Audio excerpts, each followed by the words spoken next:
বিজেপির দেখানো পথে আগামী লোকসভা নির্বাচনের প্রচারে সামাজিক মাধ্যমকেই হাতিয়ার করতে চলেছে তৃণমূল। বাঁকুড়া শহরের রবীন্দ্র ভবনে জেলা তৃণমূলের ডিজিটাল মহা অভিযান কর্মসূচির সূচনা অনুষ্ঠানে শাসক দলের তরফে এমনই কথা ঘোষণা করা হয়েছে।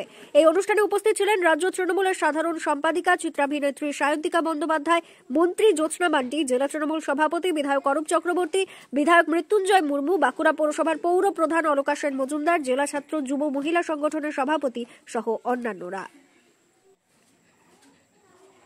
জেলা তৃণমূল সূত্রে খবর, প্রতিটি বুথে দলের তরফে একটি করে হোয়াটসঅ্যাপ গ্রুপ তৈরি করা হবে। ওই গ্রুপে শুধু তৃণমূল সমর্থকরা না, থাকবেন গ্রাম 16 আনার প্রধান, ক্লাবের সম্পাদক, এলাকার বিশিষ্টজন, সাধারণ মানুষ সহ অন্তত 150 থেকে 250 জন। শুধুমাত্র গ্রুপ তৈরি করেই দায়িত্ব শেষ নয়, সরকারের সাফল্যের কথা নিয়মিতভাবে ওই গ্রুপে শেয়ার করতে হবে। এই কাজের তদারকির জন্য প্রতিটি অঞ্চলে একজন করে অঞ্চল পিওসি নিয়োগ করা হবে। তার মাধ্যমে স্বেচ্ছাসেবকদের হাত ধরে ওই হোয়াটসঅ্যাপ গ্রুপ তৈরি হবে। অঞ্চল পিওসির কাজের তদারকি করবেন ব্লক পিওসি। ওই অনুষ্ঠানে বক্তব্য রাখতে গিয়ে শিমলাপাল ব্লক তৃণমূল সভাপতি ফাল্গুনী সিংহবাবু বলেন, বিগত দিনে বিজেপির ডিজিটাল প্ল্যাটফর্মকে ব্যবহার করে বাঁকুড়া লোকসভা কেন্দ্রের সাফল্য অর্জন করেছিল। এই কথা যখন আমরা স্বীকার করি, তখন আমাদের এত পরিমাণ স্বেচ্ছাসেবক থাকা সত্ত্বেও তা কেন ব্যবহার করব না?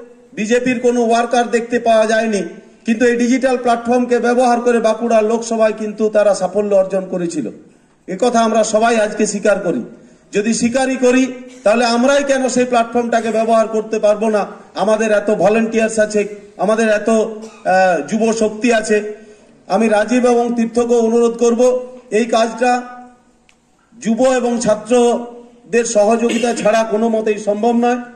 তাই ডিস্ট্রিক্টের মনিটরিং টিমে রাজীব আমাদের যে সাংগঠনিক যুব সভাপতি এবং তীর্থ আমাদের ছাত্র সভাপতি সাংগঠনিকের, তাদেরকে দায়িত্বের সঙ্গে কাজ করতে হবে।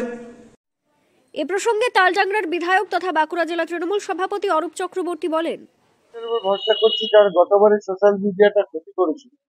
সোশ্যাল মিডিয়াতে একতরফা প্রচার হচ্ছিল বিজেপি, তৃণমূলের পক্ষে যেসব প্রচার হওয়া দরকার ছিল বা কাউন্টার, সেগুলো করার সুযোগ আমরা পাই। তাই আমরা ডিজিটাল তৃণমূল করছি। তৃণমূল তাদের কপি করছে, দাবি বিজেপির বাঁকুড়া জেলা সভাপতি সুনীল রুদ্র মণ্ডলের। তৃণমূল এখন দেরিতে হলেও তারা বিজেপির যে সোশ্যাল মিডিয়া প্রচার বা সেটাতে কপি করার প্রচেষ্টা করছে, কিন্তু এতে ওদের লাভ হবে না। কারণ ভারতীয় জনতা পার্টি দীর্ঘ সময় ধরে সোশ্যাল মিডিয়ায় যেভাবে তারা কাজ করছে, যেভাবে তাদের টিম একেবারে সক্রিয় এবং সর্বতোভাবে তারা প্রশিক্ষিত, আর সাধারণ মানুষ সর্বোপরি যারা ভারতবর্ষের ভালো চায়, জনমানসের দুর্নীতি মুক্ত দেশ রাজ্যের স্বপ্ন দেখে, তারা বিজেপির পক্ষে রয়েছে। আজকে তৃণমূল আজকে প্রচারের জন্য যদি সোশ্যাল মিডিয়াতে তারা সেইখানে আসেও, তাহলে এই সাধারণ মানুষরা তাদেরকে যে প্রশ্ন করবে, তৃণমূলের নেতারা যে দুর্নীতির সঙ্গে জড়িত সেটা একেবারে প্রত্যক্ষ, তাহলে তাদের উত্তর কি তারা দিতে পারবে?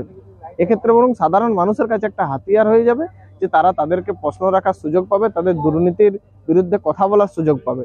এতে ওদের বরং বুমেরাং হবে। ব্যুরো রিপোর্ট, দক্ষিণ বাঁকুড়া দর্পণ, বাঁকুড়া।